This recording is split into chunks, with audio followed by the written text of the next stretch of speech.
नमस्ते, मैं डॉक्टर जितेंद्र प्रसाद यादव। फिलहाल मेडिकल अधिकृत सिमरौनगढ़ नगरपालिका जौन कोविड-19 के महामारी पूरा विश्व भर फैल रहा बाटे, एक मद्देनजर रखते हुए हम एगो डॉक्टर के हैसियत से बहुत सेवा प्रवाह में कोनो कमी ना रखते हुए भी अपन अस्पताल Shri SRP hospital plus Simraungadh नगरपालिका के दोनों जगह आदमी समय देता ताकि लोग जो महामारी में विपत्ति स्थिति आ गई बाटे, लोग भटकत रहते, सही इलाज नहीं मिले सकत। एक भी माध्यम से लोग सबके जानकारी देवे के चाहते नहीं कि अपने लोग निर्धक होके हमारे से सेवा सुविधा ले सकते नहीं। निर्धक होकर अपने श्री SRP हॉस्पिटल को वही दरबार में ले जाओ या अपने के जोन हमारे टाइमिंग बाटे तहाँ अपने के सिमरौनगढ़ नगरपालिका में अपने आके हमारे से संपर्क कर सकता नहीं। एक और संदेश हम कथी देहे के चाहते नहीं कि जो स्थिति बा, जो परिस्थिति उत्पन्न भइल बाटे, एला एकदम हताश नहीं के होए के लक्षण होखो लक्षण ना होखो बहुत लोग में चेक कैला पर आ जाता है, से घबराए के नहीं है। अगर बुखार लागता, खोखी लागता तो एक एकदम मतलब कि सीरियसली लेके संपर्क कर सकता नहीं हमरा से। हम ऑल टाइम अपने लोगों ला सेवा देवे के तैयार स्थिति में बानी। डॉक्टर साहब, जैसे कोरोना के जो भी महामारी बाटे, ये ऐसा सिचुएशन में कोरोना बाहर के जो भी रोगी लोग बा, वीरगंज हो, कलिया हो या कहीं भी है, इलाज बिनु भरना बिनु आदमी मर जा रहा बा, वैसा सिचुएशन में अपने के अस्पताल में क्यों नहीं बाटे? खास करके हम इतना सतर्क रह के भी सेवा सुविधा देवे के कारण ही ये है कि जे लोग बाटे कोरोना के अलावा जो मरीजी लोग बाटे हो वो लोग विचलित ना हो, वो लोग का ये एहसास हो कि पड़ल कि केहू बा हमनी के देख रहा बाटे, हमनी के समाधान करे केहू तैयार बाटे अलिंगा। तो वो टाइप के बिरामी सके आके देख के सिचुएशन के यहाँ बा, कथी लक्षण बा, पहले के जोन फॉलोअप में बा लोग जोन उन लोग के बीमारी फैल बाटे, लोग सब कागज से देख के उन लोग के तुरंत भरना करे वाले स्थिति में बा लोग, तो भरना करके सतर्कता अपना के पूरा उन लोग के इलाज कर जाता है। बोला हमने के इमरजेंसी सेवा भी ऑल टाइम बाटे, अपने के एक्सरे, वीडियो एक्सरे, ECG सेवा से लेके भी पूरा डिजिटल लैब के सेवा प्लस एकदम विपत्ति स्थिति में वैसा के इमरजेंसी कंडीशन हो गई तो ऑपरेशन के साथ साथ भी हमने एकदम तैयार बानी अपना टीम के लेके। दवाई सभी पूर्ण रूप से ये महामारी में टाइम में मिलत नहीं है दवा, लेकिन फिर भी हमें कोशिश करता नहीं कि लोग के भटके के ना करे। ओला भी हमें बहुत मेहनत करके हर जगह से वीरगंज से लेके कलिया जहाँ से हो सके वहाँ से हमने दवाई उपलब्ध करावे के फेर में बानी सन। हम ये में आगे भी बढ़ चुकल बानी, लोग सके भी बहुत अच्छा रिस्पॉन्स बा। हम ये कहम कि अगर विपत्ति स्थिति में अपने लोगों को कुछ भी हो सकता है, कहीं भी अगर बानी लोगों तो निर्धक हमारे से आके SRP हॉस्पिटल में संपर्क कर सकता है। मान लीजिए कि वो पेशेंट अपने लगे आई वैसा संख्या लगा था कि इनकरा में कोरोना का लक्षण हो सकता है ना, तो अपने वो लोग के यहाँ मतलब कहेंगे यहाँ कुछ प्राथमिक इलाज या हल्का कुछ मान चेक जाँच होता कि ओकरा के बाहर भेजता नहीं या कौन जगह में भेज रहा है? अभी फिलहाल तो वैसा का पेशेंट लोग नहीं खे आई लोग वैसा का अभी, लेकिन सबसे पहले कि होता कि थर्मल गन से टेम्परेचर पहले देख के वैसा का लक्षण बा कि पहले हर चीज़ गेट पर ही पूछ ले जाता है बिरामी से लक्षण आते मात्र अभी तक तो नहीं है वैसा का। लेकिन हमने अगर केहू आ जाता है वैसा का विपत्ति स्थिति में तो कोशिश में हमने बानी कि समन्वय करके स्थानीय तौर से अगर वो लोग VTM के अगर PCR टेस्ट के अगर वो लोग टीम अगर संपर्क करते मात्र कहीं भेज सकता है लोग, तो ओला भी अगर बात हो अगर पॉजिटिव रिस्पांस मिल जाता है मेयर साहब से कोशिश में बानी हमने जी अगर वैसा का हो जाए तो शुरू करें। जी कोनो पेशेंट इमरजेंसी में वीरगंज जा रहा बा या कलिया जा रहा बा तो वहाँ वो लोग के बिगर PCR रिपोर्ट के भरना नहीं करत लोग।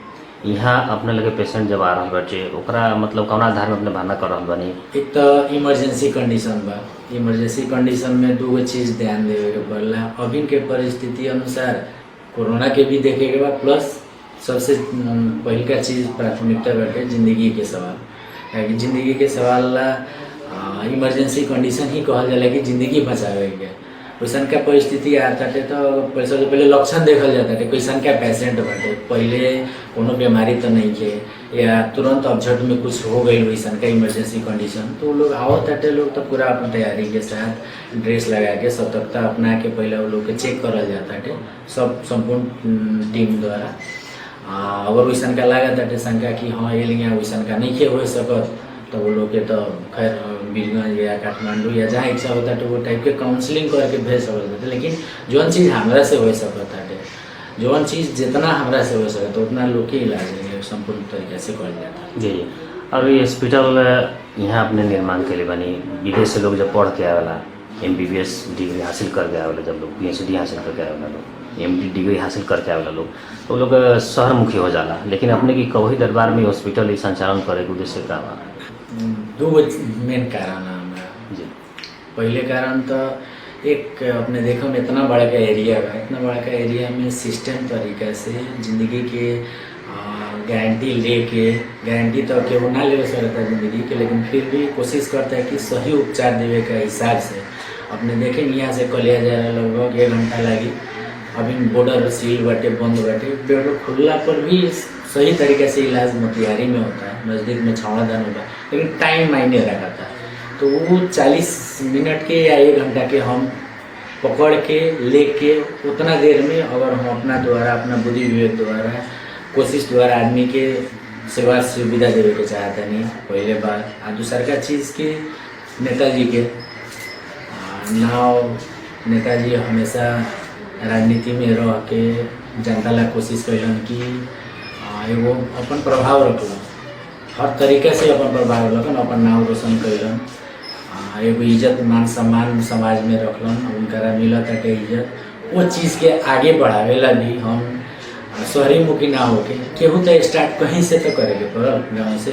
खाली सब लोग शहर में जाए तो गाँव के लोग शहर में जाता है, तो हम गाँव में काहे ना सब सुविधा दे के लोग के इतनी सब सुविधा दे कि वो लोग का ना बुझाए कि हम गईनी है बीरगंज से हमारा पूरा दिन लागे है कि गाँव के लोग के बहुत काम रहेगा अपन घर बार देखे के, खेत बाड़ी देखे के। वही से 2 मेन कारण है। एक तो पहले कोशिश करके अपना बुद्धि विवेक से ज़िंदगी जितना अपना बुद्धि विवेक से हो जाए ज़िंदगी बचावे के संपूर्ण सुविधा के साथ। और दूसरा का कारण कि नेताजी के जो मान सम्मान बाटे ओकरा के और हम आगे बढ़ाएं, उनका नाम के और रोशन करी, साथ साथ अपना परिवार के इज्जत भी आगे बढ़ो, मान सम्मान बढ़ो, सोच के भी हम गाँव शुरू में जब हॉस्पिटल निर्माण की जब आप लोग सोच रख लो हम तो या निर्माण के क्रम में जब हॉस्पिटल निर्माण करे लगनी उस समय में बहुत सारा चुनौती के सामना करके भी मिला है, बहुत किस्म की और बात भी आई हुई चले कि ना हुई कि कहा तो कैसे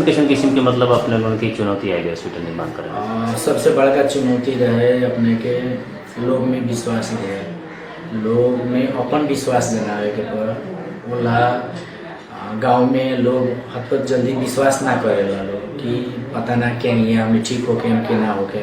तो सबसे बड़ा चुनौती रहे कि हम विश्वास लोग में कहीं अपन जाता सकता नहीं, कहीं लोग हमारा पर विश्वास करके हमारा अस्पताल में आ सकता लोग। तो सबसे बड़ा चीज़ रहे विश्वास लोग के जीते के। दूसरा का चीज़ रहे कि दूर होके भी, शहर से इतना दूर होके भी जो जिंदगी के सवाल है, जो इमरजेंसी कंडीशन है वो रूट पर खड़ा उतरेगा। प्लस तीसरा का सबसे चैलेंज चीज़ कथी रहे कि एक सिस्टम तरीके से लोग प्लान होके भारत में जाके गलत तरीके से दवाई के जो ठीक तरीका हो गए बाटे, दवाई सब चलावे के तरीका हो गए, जी खर्च से लेके हर तरीका से ये पर लोग सिस्टम तरीके से ना दवाई चलावे सकता है। लोग बॉर्डर एरिया पर निकल जाता है, लोग कम पैसा के चक्कर में सिस्टमिक तरीके से दवाई नहीं के हो सका। वो चीज़ सबसे बड़ा चैलेंज हमें रहे कि हम वो बॉर्डर एरिया में अपना में लोग के विश्वास हम के यहाँ दिलाएंगे। फिर लोग के एक तो गांव बाटे, गांव में भी लोग सोचेला कि हाँ कम पैसा में हमरा के यहाँ हो जाओ, तो एक आर्थिक स्थिति भी लोग के कमजोर होला के वजह से हमरा वो टैकल करल सबसे बड़का दिक्कत रहे कि लोग में एक सही तरीका से इलाज भी करे के बा इतना विश्वास दिलावे के बा कि हम अपने लोग ला बानी सही तरीका से इलाज कर ला बानी। जी, अब कैसन मतलब रोग के यहाँ इलाज हो रहा बाटे, सेवा सुविधा कैसन बा? इलाज में अपने इमरजेंसी कंडीशन में सब कुछ हमने करतानी अपना टीम के लेके। ओकर बाद से अगर मोटो के बिरामी के होगा होला ECG सेवा बा, हाथ टूट गई प्लास्टर सेवा से लेके एक्सरे सेवा भी बाटे, प्लस लैब के चेक जाँच। लैब के चेक जाँच में हर तरीके के लैब के चेक जाँच बाटे लेंगे, पूरा डिजिटल मशीन द्वारा हो रहा बा। दूसरा का चीज़ की अपने लोगन के अगर केहू भी मनोभाव के कौन दवाई चाहिए जो उनकी बीरगंज में उपलब्ध होके, काठमांडू में के हर किस्म के दवाई तहाँ उपलब्ध होगी। और ऑपरेशन के संबंध में हम ये जानकारी दें कि जितना हो सकता है हमारा द्वारा हम बनी इवन मैडम बड़ी हमार डॉक्टर पूनम यादव बड़ी हमने के व्यक्ति द्वारा जितना हो सकता है जो ऑपरेशन अगर हमने के स्थिति में काबू में रख के बिरामी के हेयर चेक कर के देखते हुए जितना हो सकता है उतना के सुविधा देते हैं। कौन चीज़ के ऑपरेशन हो रहा है? जैसे कि अपेंडिक्स के हो जाता है, अपेंडिक्स के हर्निया के हो जाता है। उसके बाद से अपने के अगर कोनो कटाइल उटाइल या दूसरा का प्रोटीन इंजुरी कह के होता है एकदम सीवियर तरीके से कटाइल जाता है ओकरा के स्विचर से लेके CA से लेके अगर एकदम वैसा के कंडीशन क्रिटिकल कंडीशन बा जहाँ बजदानी हटावे के बात रहेगा, बहुत बीमारी रहेगा, वैसा के स्थिति के भी हमने अगर समझ के हो जाता है तो टीम द्वारा कल जाता है। लोग गाँव घर के लोग भी हो लगे कि यहाँ जो सेवा सुविधा बाटे वो चीज़ तो हो ही रहा बा, लेकिन लोग के जानकारी रहे कि वहाँ ऑपरेशन हो रहा बा तो दोसर किस्म के अलावा भी जितना अपने कहनी ओकरा अलावा भी ऑपरेशन मतलब करावे लोग पहुँच जाला, तो उ लोग के खातिर कौनो सुविधा बाकी आवेला तो आवत अटे लोग वैसा का अभी हम प्रोसेस में बानी और आगे बढ़ावे के और लोग के जितना होए वाला उतना तक हो देता आदमी सेवा सुविधा देता, लेकिन ना होए वाला जो अपना स्थिति में ना रहेला वो लोग के रिफर करल जाता है। अभी फिलहाल सोच बा आगे बढ़ावे के जितना होए वाला उतना कल जाता है। और अपने के ये हॉस्पिटल में मान लीजिए कि वो गरीब पेशेंट आवत है तो ओकरा कैसन किस्म के छूट बा सुविधा कुछ बाकी? एकदम महामारी के समय में हम इतना लेके सतर्कता अपना के हम आगे बढ़ रहे हैं कि लोग विचलित ना हो गए। सबसे बड़ा सुविधा तो ये हो गई कि हम बहुत डॉक्टर लोग जहाँ हाथ उठा देते थे तो वहाँ हम ही तैयार बने। सेवा सुविधा गरीब से लोग के और वैसा का आवत आटे लोग सबसे पहले तो एक तो होगा कि लोग के कमाए के पैसा दुगो होता है और कमाए के तो परिस्थिति नहीं है तो वैसा का हो के वैसे लोग से अभी चार्ज नहीं के लेवल जाता, सेवा इतने दिया जाता है लोग के कि कोनो कमी ना हो के हमारे पर्सनल SRP हॉस्पिटल द्वारा कोनो कमी ना हो के दवाई एकदम पूर्ण रूप से उपलब्ध करा दिया जाता है। जौन बा तो हमारे अपन आदमी बालो यहाँ के घर गाँव के कोई दरबार के गाँव के आजू बाजू के सब केहू हमारा अपन बा, सब केहू नेताजी के मान सम्मान दिले बा, तो वो के मद्देनजर रखते हुए भी शुल्क से लेके हर जगह जहाँ लगा था कि सुविधा दिला पर खुश रही है वो टाइप की सेवा सुविधा देना। SRP हॉस्पिटल बहुत प्रगति कर रहा बाटे, हमने के विभिन्न रिपोर्टिंग के माध्यम से भी मालूम चल रहा बाटे, तो एकरा के और आगे बढ़ावे के प्लान बा कि बस इतने सेवा सुविधा रहा? जी ना, हम ये हॉस्पिटल निर्माण करे के कारण ये है कि एकरा के हम आज ना एकरा के और आगे हम बढ़ावे के प्रयास में बनी, ऊपर भी थप रहल बनी हम थपला के बाद से भी ऊपर हड्डी टूटल के ऑपरेशन से लेके और बाका ऑपरेशन से लेके हर चीज़ के ICU NICU के भी व्यवस्था करे के हम विचार में बानी लाग रहा बानी या कोशिश भी कर रहा बानी। जी, समय एकदम अपने लगे बहुत कम मिलता है, यहाँ अपने सिमरनगढ़ नगर पालिका भी देख रहा बानी और अपना यहाँ हॉस्पिटल भी देख रहे अपने समय कैसे मिला रहा बानी अपना? फिलहाल अभी सिमरनगढ़ नगर पालिका में OPD सेवा पर ध्यान दिया जाता है। OPD सेवा का मतलब 10 से 4 बजे तक ले 10 से 4 बजे तक ले हम उतार रहते बिरामी के देखत यानी OPD सेवा जो जनरल OPD चेकअप होला वो सब कर रहा बानी।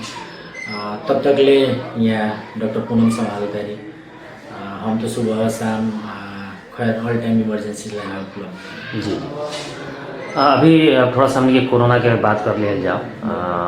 कोरोना जोन अभी महामारी फैलल बाटे गांव घर के लोग बहुत कम बुझेला बात जल्दी, जैसे जनचेतना के कमी कहल जाओ या अन्य कोनो कारण से एकरा के हमनी के बचे खातिर खास करके कोरोना से हमनी कैसे बच सकता नहीं, खाए पिए के से लेके अन्य कौन कौन सुविधा अपनावल जाए ठीक है? सबसे पहले तो सामाजिक दूरी जौन कहल गई बाटे, लोग गांव घर में तनका नहीं बुझे सकत लोग, हर जगह बैठ जाता टे लोग। ओला टेलीफोन मार्फत नेपाल सरकार द्वारा हर किस्म के फोन से लेके रेडियो से लेके हर चीज़ कहल जाता टे लोग। सरकार एकदम लागल रहल बाटे। हम पर्सनली कथी कहे के चाहें कि अपने लोगन सामाजिक दूरी बना के रखें।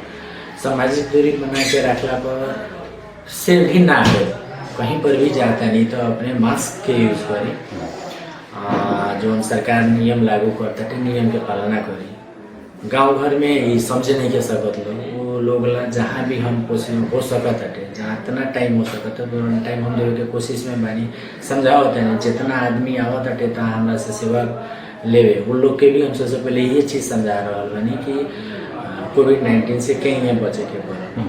सवाल भी आ रहा बटे वो लोग से, सर अपने लिए आयल बनी तो कुछ कहल जाए, तो ये कहल जाता है कि सामाजिक दूरी बना के रखें, मास्क के प्रयोग करिए, और टाइम पर जाके अपने एकदम हाथ के नीमन से साबुन पानी से एकदम धोल जाओ। अच्छा, मास्क की बात कहनी है तो कैसन किस्म के मास्क लगेला में ज़्यादा सुरक्षित आदमी रह सकता? जी, सबसे अभी एगो प्रक्रिया चल गई बाटे। अब हम पर्सनली ये चीज़ खैर ट्रेनिंग में भी हम गए रहे, काठमांडू से टेकू अस्पताल से आई रहे सर लोग, तो वो लोग के कथी बात रहे कि अगर अपने आइसोलेशन में काम करता नहीं, जहाँ की पॉजिटिव केस रहता है लोग, और वहाँ रहता नहीं अपने तो N95 मास्क जो कहल जाता है वो N95 मास्क के यूज़ कर जाओ। लेकिन नॉर्मली अपने एज जनरल एगो कैजुअल कॉन्टैक्ट होला, एगो क्लोज कॉन्टैक्ट होला, तो कैजुअल कॉन्टैक्ट में अपने नॉर्मल जो सर्जिकल मास्क अभी हम यूज कर रहा बाटी, surgical mask use and throw वाला मास्क है, एक के नॉर्मली अपने लगा के दिनचर्या जोन बा अपने काट सकता नहीं, पर डे पर एथी कर सकता नहीं। लेकिन जे क्लोज कॉन्टैक्ट में आइसोलेशन में काम कर रहा बाटे लोग, वो लोग ला या वैसे क्वारंटाइन सेंटर में रहता लोग, वो लोग ला N95 मास्क जरूरी बा। पंजा के बारे में तो हम ये कहम कि एगो पंजा सपोज हम अभी लगा लेते नहीं, पूरा दिन भर रहता नहीं, हम विभिन्न जगह पर जाते हैं, विभिन्न जगह पर छुआता नहीं, तो वो चीज़ हम लेके घूम रहा बानी। तो बड़ो मास्क पंजा वही लगाई जे काम करता है आइसोलेशन, जनरल पब्लिक लगा के जहाँ तहाँ घूमला पर यहाँ के कीटाणु सपोज आ गए, यहाँ के कीटाणु वहाँ सारता नहीं, अपना हाथ में लेके हम सारता नहीं। तो पंजा लगाने से बढ़िया कि अपना हाथ के छिन पर साबुन पानी से एकदम निमन से हाथ धोई।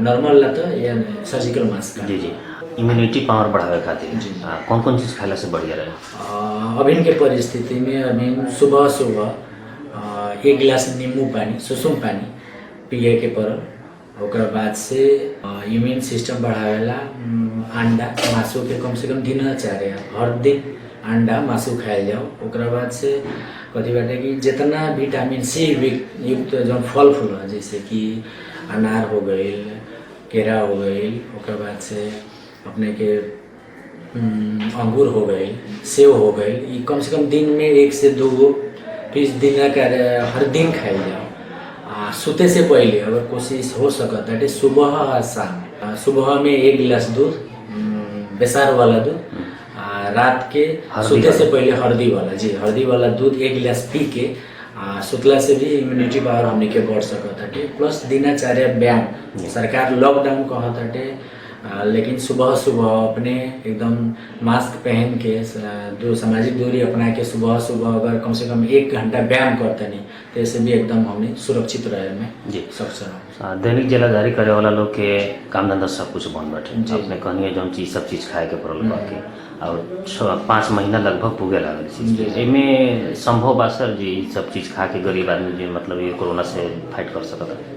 एक तो हमने के सिस्टम ऐसा हो गए, लोग हमने एगो बहुत दुख के बात कथी बाटे कि आज हमने सरकार बना देनी, बहुत लोग के चुन देनी हमने चुनाव में वोट दे के, वो जो जीतल प्रतिनिधि लोग बाटे वो लोग का आगे रहे के चाहिए। आज दिन में देखल जाता है वो लोग उतना जितना तरीका से जनता ला निर्भर रहे के चाहिए, वो लोग निर्भर नहीं के रह सकते। ये बहुत दुख के बात बाटे। तो हम खास करके हम टारगेट करम वही लोग के आज हमनी के अपन अधिकार से अपने हमनी के सर्वे सर्वा बानी, हर तरीका से अपने वार्ड से लेके गांव पालिका नगर पालिका हर जगह बानी अपने लोगन, अपने के हमनी लोग चुन ले बानी। ये ला कि हमनी के अपने दुख समझी, तो हम ये कहम कि अपने लोगन आगे आई।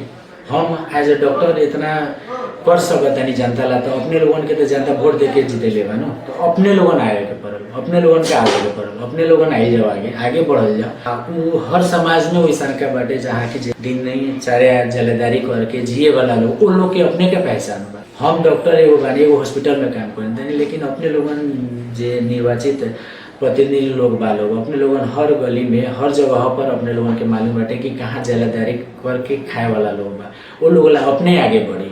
हमरा के कहीं हम भी चलते नहीं अपने लोगन के सामने, तो अपने लोगन आगे बढ़ल जाओ।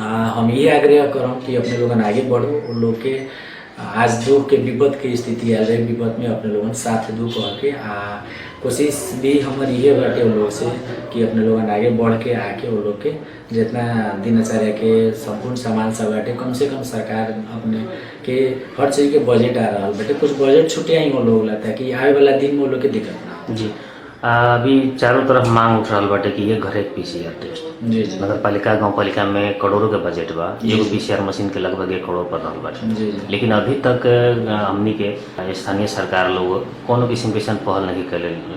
एगो मेडिकल अधिकृत भेला के नाते अपने के तरफ से कैसन किस्म के प्रयास हो रहा बा कि ये घर एक PCR टेस्ट होखो कि ना होखो, अगर होखा ताटे तो एकरा ला कैसन किस्म के पहल अपने कर रहा बा? शायद सुनने में आई है कि CDO साहब द्वारा सब स्थानीय सर के बुला के 12 जिला में स्पेशली शायद ये सहमति भी भइल बाटे कि PCR मशीन खरीदे के। तो एक घर एक PCR चाहिए जांच से हमरा नहीं बुझात से उपलब्धि हो सकी। एक घर के काहे अपने करे के चाहते हैं, ये में अपने के जो विभिन्नता बाटे वो और फैल जाए। एक आदमी के चेक भइल एगो परिवार में, और केहू के ना भइल, एक आदमी कहीं निकल गई पॉजिटिव तो और केहू के फिर निकली पॉजिटिव, तो ये विभिन्नता ना करके पहले जौन कॉन्टैक्ट ट्रेसिंग अभी चल रहा बाटे नेपाल सरकार द्वारा, हर संस्था द्वारा या हर मेडिकल अधिकृत या हर स्वास्थ्य कर्मी जो खट रहा बाटे, वो कॉन्टैक्ट ट्रेसिंग पर अगर ध्यान दी लो कि प्रोसेस के और आगे बढ़ाई लो, तो चैन के हमने तुर सकता नहीं।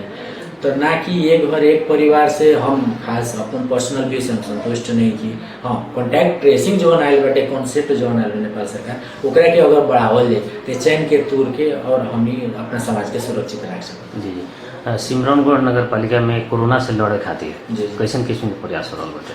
सिमरौनगढ़ के मेडिकल अधिकृत के रूप में हम बहुत बधाई या सपोर्ट बाटे सहायक उनका मेयर साहब द्वारा जौन अभी आइसोलेशन निर्माण कई गई बाटे, ताकि अपन पॉजिटिव केस अगर हो जाता तो पॉजिटिव केस के लोग भोगाए के ना पर अपन आइसोलेशन अपन गांव पालिका अपन नगर पालिका बाटे, अपन नगर पालिका द्वारा आइसोलेशन शुरू कई गई बाटे। एकदम जौन नेपाल सरकार मापदंड कई गई बाटे नेपाल सरकार द्वारा, ओकरा के एकदम लेके हमने आइसोलेशन स्टार्ट कर दिले बानी सब। हर पॉजिटिव केस के हमने अगर चेक जाँच हो ताटे PCR कल जाते पॉजिटिव केस के अपना दरवलिंगा रख के एकदम सेवा सुविधा दिल जाता है लोग के। दवाई सब भी जो नेपाल सरकार द्वारा निर्धारण कल बाटे वो दवाई सब भी दिहल जाता है। प्लस कॉन्टैक्ट ट्रेसिंग के जो हम बात कहनी है, कॉन्टैक्ट ट्रेसिंग में भी टीम हमने के बाद टीम भी एकदम आगे फॉरवर्ड बाटे, ट्रेसिंग कर रहा बाटे लोग, चेक से लेके हर तरीके से सेवा सुविधा ला तैयार। अंत में कुछ कहें? सबसे विनम्र अनुरोध बा कि महामारी के समय में धैर्यता अपनाएं। नेपाल सरकार जो मापदंड से लेके नियम जो पारित कर रहा बाटे वो नियम के पालना करते हुए अपन जीवन सुरक्षा के रक्षा ला तत्पर रही लोगन, सामाजिक दूरी अपनाएं। अगर कुछ भी अपने के बुझाता कि इस समय में हम कहाँ जाए, बिना सोचे हुए निर्धक अपने आके श्री SRP हॉस्पिटल में हमरा से प्लस डॉक्टर पूनम यादव से अपने लोगन संपर्क करके अपना सुख दुख या कोनो ऐसा का चीज़ होता है यहाँ से लेके सिमरौनगढ़ तक हम एकदम तत्पर तैयार बने। अपने लोग के इलाज में कोनो हम कमी ना रहे, जितना हुई उतना हम अपने ला कर ला तैयार बने। समय देने डॉक्टर साहब के खातिर बहुत बहुत धन्यवाद। जी।